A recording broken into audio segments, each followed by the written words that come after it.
It's time for Recipe of the Day. There are a couple of new ham glaze recipes on Cook the Story that I'm going to be telling you about in the days ahead. But I have to say that in testing and developing those, I glazed a lot of hams, so much so that I decided that I wanted to do a separate recipe and episode on this show just about how to glaze ham, kind of irrelevant of what actual flavored glaze you have. So that's what I'm doing today. Okay, first up, what kind of ham can you glaze? The wonderful thing about the hams that we usually buy is that they're already fully cooked and the label will say that on there, which takes a lot of pressure off of those important meals, Christmas, Thanksgiving, Easter, anything like that. You know that it is fully cooked. You're just heating it up. And so any fully cooked ham will work here. You could do a boneless ham, a bone-in ham, or you can do even the spiral cut ham. So any of those are going to work. Now, like I said, I'm going to be sharing recipes with you in the days ahead for a pineapple glaze for ham and for a maple glaze for ham. But when you're looking at ham glaze recipes, or if you're thinking about making up one of your own, what do they need to have in them? They do need to have some form of sugar, whether that is coming from honey or maple syrup or brown sugar. You want that sweetness, of course, and then the caramelization that's going to come from that ham being in the oven and getting that nice color to it and the shine. It's going to get glossy. You want that. Then you want a little bit of acidity to balance out the sweetness. So that can be something not super acidic like orange juice, a little bit more like pineapple juice, or it can be just a little bit of vinegar, apple cider vinegar, lemon juice would work. And you can also, instead of or in addition to those, do a little bit of mustard because mustard is tangy too. So just a plain old yellow mustard or like a Dijon would be great. I would avoid anything grainy here just because I don't think it's going to look as nice on the ham. It's going to have those little specks, not going to be as pretty. So then you need some kind of spices. You can omit these if you want to, but quite often ham glazes will have those like warm winter spices, cinnamon, nutmeg, ginger. Those are all delicious. And then of course, a lot of people do stud their ham with whole cloves. So if you don't want to do that, you can instead just put a little bit of cloves in there. That'll be lovely. And then a lot of glazes have some butter in them melted into the mixture. You don't have to do that though. It just kind of like brings it all together and rounds out the flavor.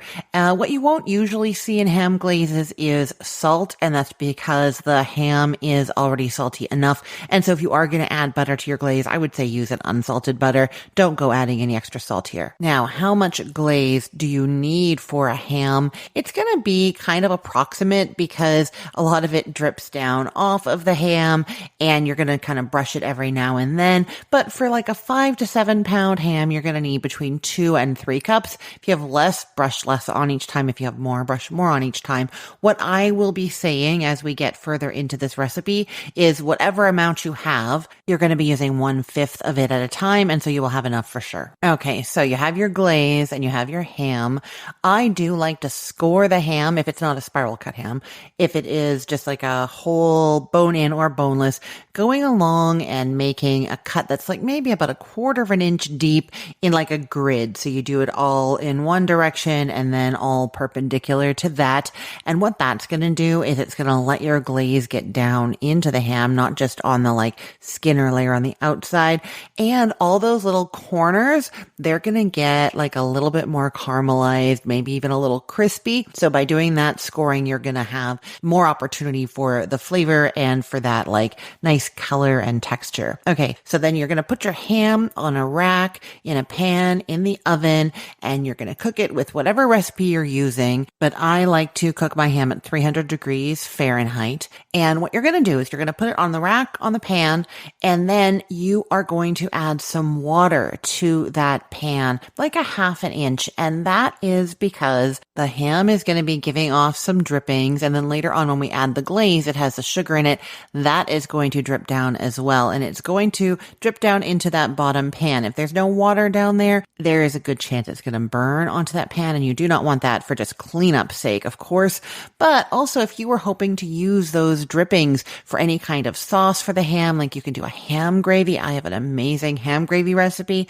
You're not going to want that burnt on the bottom. You're going to want it to be nice and flavorful flavorful and not bitter and still like liquid, not just attached to the pan, right? Okay, so you put some water in the bottom of the pan, even if you're not making any gravy or sauce to make your cleanup easier. But if you are making gravy and sauce, that is why. Okay, and then that ham on the rack on the pan with the water is going into the 300-degree Fahrenheit oven for a while. It really depends on how big your ham is, but you're going to leave it in there until there's about an hour left for it to cook. So it's going to be like when it's about 100 degrees Fahrenheit inside with a probe thermometer.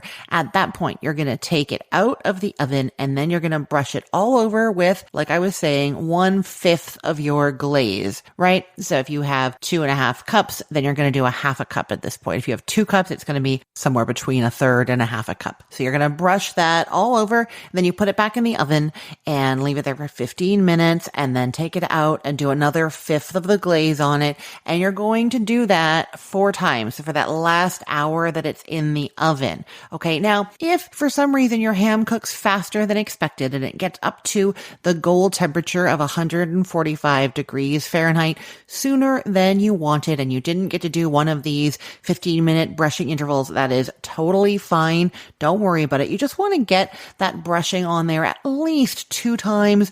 3 or 4 is ideal. And then once it's at that goal temperature, 145 degrees Fahrenheit, take the ham out. And that is when you brush one more round of that glaze on there. So if it did work out perfectly and you did a full hour brushing every 15 minutes, so you used 4 of your 5ths, now you're using your final 5th, and brush that all over and then just let the ham rest for 10 minutes and it doesn't go back into the oven. And that last brushing of glaze just sort of adds that extra shine and flavor all dripping down in there while it's resting. Really, really nice. While that ham is resting, you can use those juices on the bottom of the pan to make your ham gravy. Give them a taste first and make sure they taste good. You can always thin them out with just plain water or even just some like unsalted chicken stock until they taste really nice. Then use those. And again, I'll link to that ham gravy recipe for you.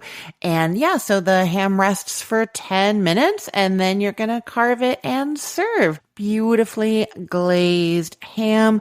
I can't wait for you to try it, and I can't wait to tell you about my ham glaze recipes. Those episodes are coming out soon of this podcast, so stay tuned. But the recipes are up on Cook the Story, so if you want to find them, head over to cookthestory.com, search for ham glaze. You will find this recipe, you will find the pineapple glaze, and you will find the maple glaze for sure. I also have the how to bake a boneless ham, baked ham. All those recipes are on Cook the Story as well. So, maybe just bookmark cookthestory.com and use it whenever you're looking for a recipe. You will find my tried and true recipes for all kinds of delicious things to make that upcoming Thanksgiving and Christmas dinners amazing. I am Christine Pittman from cookthestory.com, thecookful.com, the all-new chicken cookbook, and from this podcast, Recipe of the Day. I hope you have a great day. Let's get cooking.